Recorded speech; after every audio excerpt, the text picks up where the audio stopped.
É um escândalo. Lula destinou 710 milhões de reais a uma entidade próxima à Janja por meio de 21 contratos e o dinheiro é gasto sem licitação e sem a devida transparência. E mais, é uma entidade internacional que ofereceu um cargo para a Janja e foi beneficiada por 2 decretos assinados pelo próprio Lula. Fica aqui comigo para você saber qual é a entidade que ganhou uma fortuna do governo Lula, para você conhecer a relação deles com a Janja e ainda para você ver a comparação chocante dos gastos entre esses contratos e aqueles feitos na época do governo Bolsonaro.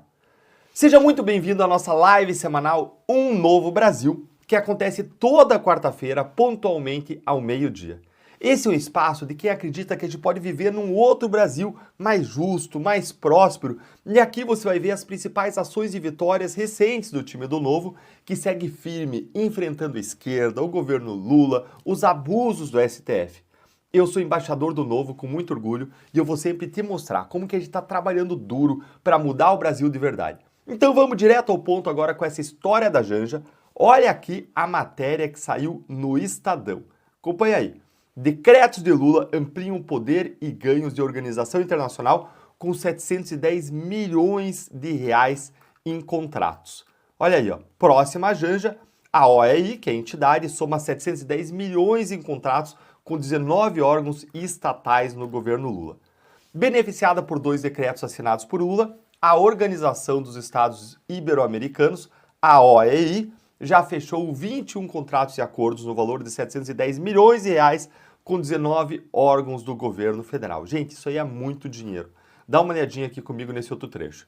Responsável por alguns dos principais eventos do terceiro mandato de Lula, como a COP30 em Belém do Pará e a cúpula do G20 no ano passado, a OEI pode embolsar cerca de 42 milhões de reais apenas com a cobrança de taxas de administração, mostram documentos inéditos obtidos pelo Estadão.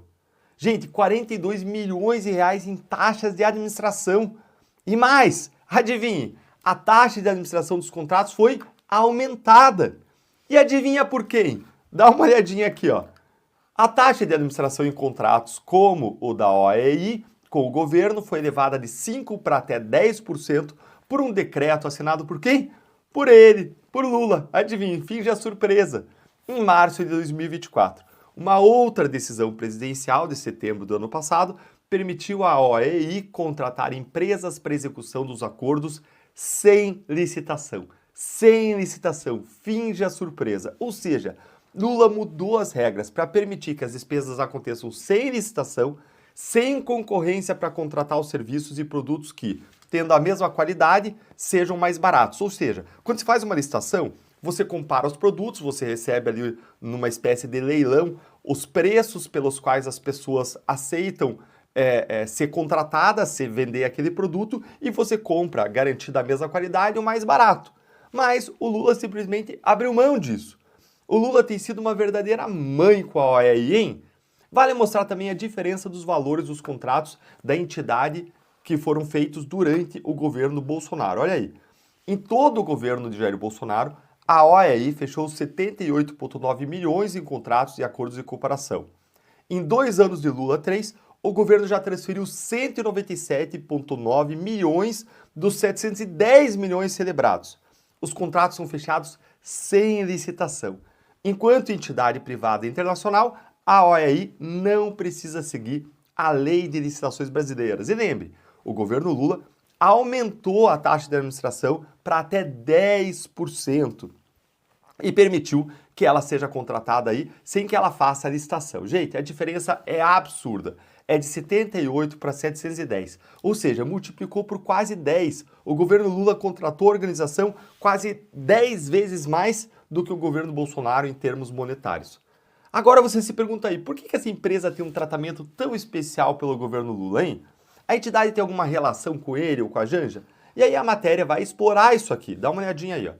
No início de 2023, poucas semanas após o início do terceiro mandato de Lula, o governo articulou a nomeação de Janja para um cargo na OEI. Em abril daquele ano, a entidade anunciou a criação da Rede Ibero-Americana para a Inclusão e Igualdade, que seria coordenada pela primeira-dama brasileira. Ela participou da cerimônia na sede da organização em Madrid e posou para a foto ao lado do secretário-geral da entidade, Mariano Jaboneiro, mas nunca desempenhou efetivamente qualquer papel no cargo devido a um recuo no governo. A relação de Janja com a OEI, no entanto, se manteve estável. Durante eventos organizados pela entidade paralelamente à reunião da cúpula do G20 no Rio, que ficaram conhecidos como Janja Palusa, ela apresentou painéis e seminários. É muita coincidência. Janja ser convidada para trabalhar na entidade e ao mesmo tempo ela ter tantas atividades suas em parceria com a OEI. É difícil olhar para toda essa relação e não desconfiar aí do que está acontecendo, e não ter hipóteses que você levanta, e não merecer um esclarecimento, uma investigação adequada, uma apuração adequada, você não ficar imaginando se não tem aí caroço nesse angu. Seria importante, inclusive, que a Janja esclarecesse se ela recebeu algum tipo de remuneração pelas atividades do Janja Palusa ou em outros eventos OEI, seja diretamente pessoa física, seja por meio de alguma pessoa jurídica, porque seria um caso claro de conflito de interesses. Isso tudo tem que ser bem esclarecido, porque nós temos simplesmente uma entidade recebendo centenas de milhões de dinheiro público e que gasta sem transparência, sem licitação. Onde já se viu isso? Ora, onde já se viu isso? No governo Lula, é claro, né? E o time do Novo vai cobrar cada ação da Janja, da OEI, como tem cobrado sempre que surgem indícios de irregularidades nos contratos. O nosso time do Novo, lá em Brasília, continua não dando um segundo de paz ao governo Lula. Dá uma olhadinha aqui, ó. O Novo apresentou um requerimento revelando que o Laboratório de Estudos da Internet e Redes Sociais da UFRJ, lá da Universidade Federal do Rio de Janeiro, o tal do NetLab, recebeu cerca de 2,3 milhões de reais do governo federal para fazer pesquisa de estratégia eleitoral. E entre as atividades desenvolvidas lá pelo NetLab, está o combate a desinformações associadas a quem? A direita política, ou seja, está atuando de modo alinhado com os interesses do governo Lula. Dá uma olhadinha aqui nessa outra matéria aqui do Estadão. Ó.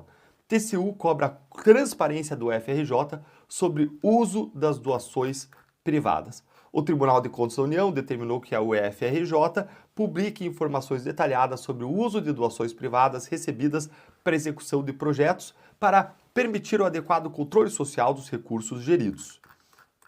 Acompanha aí. O deputado federal Marcel Van Hatten, do Novo, comemorou a decisão do TCU e afirmou que a medida representa uma vitória da transparência e da boa governança. Segundo ele, o NetLab tentou esconder por muito tempo os compromissos assumidos com financiadores internacionais como a Open Society Foundation e a Ford Foundation. O partido havia entrado com uma representação no TCU contra a instituição, o que daí decorreu uma série de medidas do TCU para garantir a devida transparência.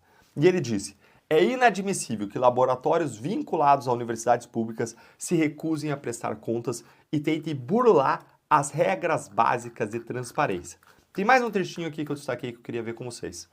Conhecido por produzir relatórios sobre redes de desinformação associadas a quem? À direita, o NetLab também se destacou na defesa do PL das fake news, também conhecido como PL da censura, que propõe regras para plataformas digitais e para as Big Techs.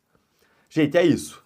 O Novo não vai deixar que uma universidade pública seja usada como uma agência de propaganda por grupos progressistas que querem usar a estrutura pública como uma arma de batalha ideológica na nossa sociedade, sem qualquer transparência ou respeito à pluralidade. E a pergunta é, você gostou? Se você gosta desse tipo de atuação firme contra a esquerda